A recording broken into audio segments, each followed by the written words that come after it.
कुंभ का मेला चल रहा था। गंगा के तट पर लाखों श्रद्धालु अपने पापों से मुक्ति की कामना के लिए स्नान कर रहे थे। भगवान शिव और माता पार्वती कैलाश से यह दृश्य देख रहे थे। वहां उन्होंने देखा कि गंगा किनारे दो व्यक्ति बैठे थे। पहला व्यक्ति सुरेश एक धनी व्यापारी था जो बार बार गंगा में डुबकी लगाकर प्रार्थना कर रहा था। वह ऊंचे स्वर में बोल रहा था, हे माँ गंगा, मेरे पापों को धो दो, मैं अब सच्चा जीवन जीऊंगा। दूसरा व्यक्ति मोहन एक गरीब मजदूर था। वह शांत भाव से गंगा की ओर देख रहा था, लेकिन वह स्नान करने के बजाय किनारे पर बैठा अपने विचारों में मग्न था। माता पार्वती ने महादेव से पूछा, स्वामी, ये दोनों ही भक्त लगते हैं, इनमें से कौन अधिक सच्चा है? महादेव ने कहा, देवी, सच्चाई इनकी परीक्षा से सामने आएगी।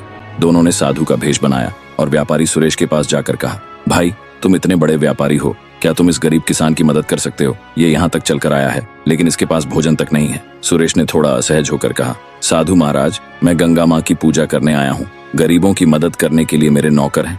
मैं यहाँ पवित्रता के लिए आया हूँ, न कि किसी के खाने का प्रबंध करने के लिए। महादेव और माता पार्वती किसान मोहन के पास गए और उससे कहा, भाई, तुम्हारे पास तो कुछ नहीं है, लेकिन क्या तुम इस व्यापारी के लिए कुछ कर सकते हो? ये बहुत थका हुआ लग रहा है। मोहन मुस्कुराया और बोला, साधु महाराज, मेरे पास तो केवल यह सूखी रोटी है, लेकिन अगर इसे खाकर किसी को राहत मिल सकती है तो मैं इसे खुशी खुशी दे दूंगा। उसने अपनी रोटी उठाई और व्यापारी को देने के लिए बढ़ा दी। महादेव ने मोहन की ओर देखा और कहा, तुमने अपनी भूख पर दया को प्राथमिकता दी, ये सच्चे कर्म का उदाहरण है।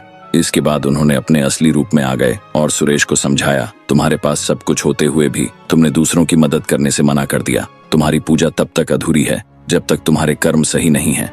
मोहन को माता पार्वती ने कहा, तुम्हारा दिल बड़ा है और भगवान का आशीर्वाद हमेशा रहेगा। सीख सच्ची भक्ति कर्म में है, न कि केवल प्रार्थना में। गंगा में डुबकी लगाने से पाप नहीं धुलते। अच्छे कर्म, दया और दूसरों की मदद से ही मनुष्य का जीवन सार्थक बनता है।